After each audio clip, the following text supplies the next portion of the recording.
Hey everyone, here we are doing one more installation of FreeStyle from StaticStop. Select it. Today we're going to show you a new tool that we find out is very convenient to use during this installation, and it's this carpet seam roller.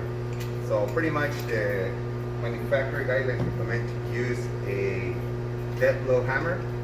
However, we find that a lot of times when you tap it with a dead blow hammer, the tiles tend to jump up on the other side. So with the seam roller, you put it in, press it in, and it's done.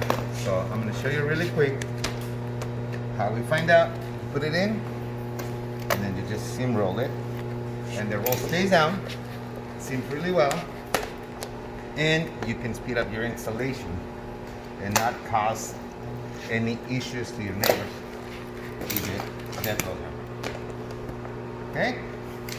Thank you for watching, and we'll have more videos to come as far as easing your installation.